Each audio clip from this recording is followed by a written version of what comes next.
Hi guys, welcome back. It's Pete here from The Wargamer, and in this video we're going to be looking at board game sleeves. Now these are the actual brand board game sleeves from Arcane Tinmen. Now these guys got in touch and asked me if I wanted to take a look at them, and I thought, well, why not? I do X-Wing, I do a lot of games that require these board game sleeves. Never really used them myself, but you know what, I thought I'd give them a go and put them through the paces. So let's take a look at the two sizes that I've been sent, the standard and the mini.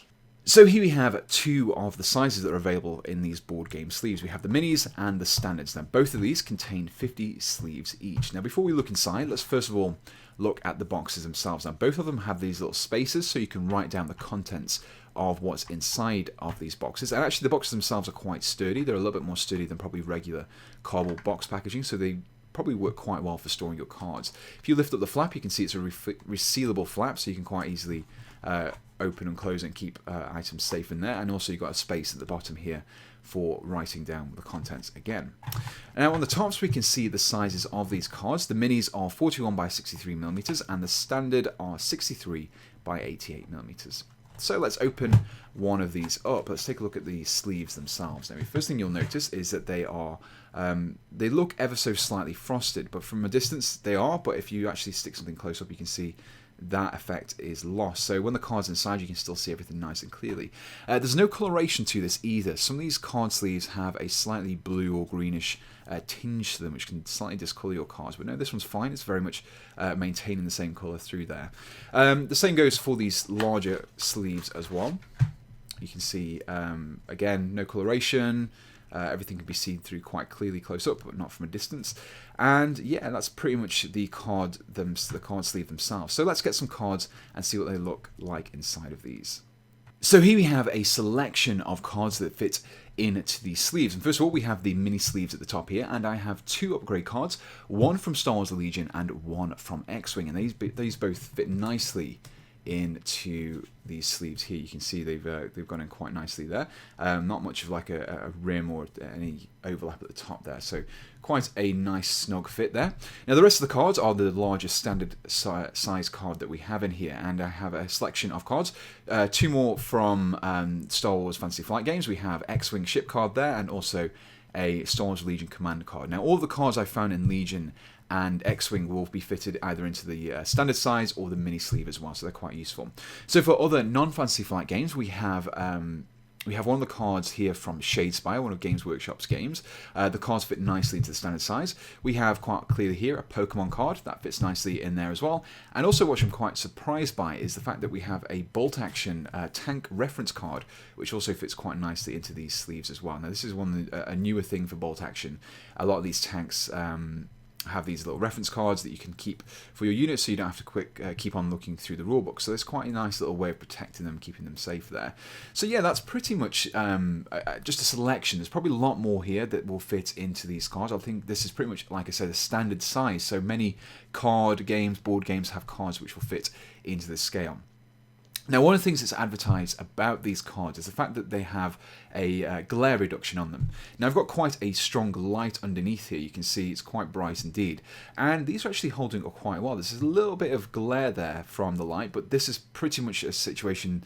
This is mainly on the camera. Actually, I'm looking these from where I'm sat. There isn't much at all. But if I just bring in another card here.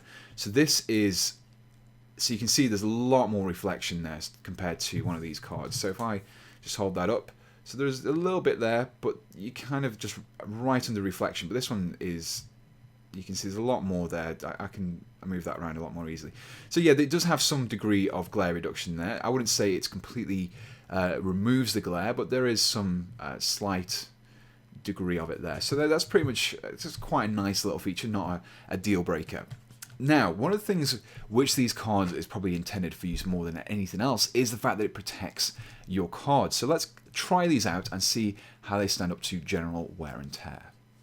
So in front of me here, I have a few items to test the durability of these cards. We have some coins here, which will represent general metallic tokens and other items which may damage the surface of the card. We have a piece of plastic here, it's a plastic base, to represent miniatures and stuff being used with these cards. And also we have a pipette with some water to see whether or not they can withstand being spilt on. But before we do that, let's see how the card actually stacks up against just general wear and tear from handling. So one of the things that often happens is the edges go. So if I just try and do some damage here down the sides, this is all pretty much reasonable. Things getting shoved in, just getting general wear and tear. I don't mind if this card gets damaged, which is hopefully this card sleeve protects it. So yeah, I mean, let's see how that held up. So yeah, you know what? There's actually nothing there. There's a slight bend there. That's pretty much it. I've not got any scuffs along the side here. Yeah, that worked pretty well actually. So let's pop this back in here. Again, these cards are actually quite easy to get in and out. You just basically twist them like that, slot the card into the gap, and they go in nice and easy. So let's see how they handle the plastic base first of all. So it's not unreasonable that these would be slid around on top like that, but let's go a little bit more extreme. So we did get a slight scratch on the surface there. You can see there's a little bit of a cut that I managed to just about get there. So let's see if that actually made it through to the card itself. And you know what? I can't actually see any damage there. So that's very impressive. Actually, I'm quite impressed by that. So you can see the cut a little bit more clearly there. So that is potentially something which would have damaged your card and left it not very desirable looking. And finally, well, actually, no, we've still got the water. Let's give it a go with a coin. So a coin is pretty much going to be a bit more heavier, maybe a bit more harder. So just rub this along the top there. Again, this would probably discolour the card before it actually did it. I don't think anyone would be doing this unless there's a weird board game which requires you to rub pennies on your card. So let's try it with the edge there, on the edges of the card itself, and let's just remove the card again. There we go. Nothing. Yeah, there's a slight bend there. You can just see a little bit of a dent there, but I mean that's not too bad actually. That's pretty. I mean, I actually have got quite an uneven surface here. There's bits of glue and sand and grit on here, so this is probably even a better surface to test on. So the actual card itself, you can see the card sleeve has taken some damage. We've got some scuffs at the side. We've got a cut there. There's a little bit of a dent there as well. But this card's actually in pretty good condition.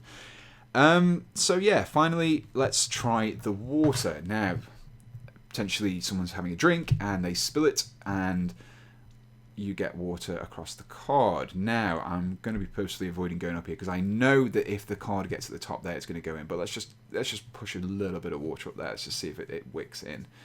And you know what? This is actually quite waterproof. The water's bubbled up, you can see there. So if I just... And yeah, look at that. It just actually comes off. It's really, really watery. It's like almost like hydrophobic. So yeah, that's just wiped clean now. That's pretty nice. And again, the card is dry. No damage. One thing I've just thought of actually, I'm just going to grab a pen. Now this is probably something which wouldn't happen, but let's just say some ink or something else got on there and I can't even write on it. That's pretty good. So this is actually a biro that does work. If I had a piece of paper here, I could prove to you. But yeah, you got a little bit of marking there, but you know what? It's protecting the card itself. The card doesn't even have any scribbles. That's good. Yeah, overall, I think that works pretty well. I mean, you can see the damage that this card sleeve has taken as a result of those tests, and that's pretty impressive. So we've put water on it, we've put coins, we've put everything else on it. But let's actually see how much damage this thing can take.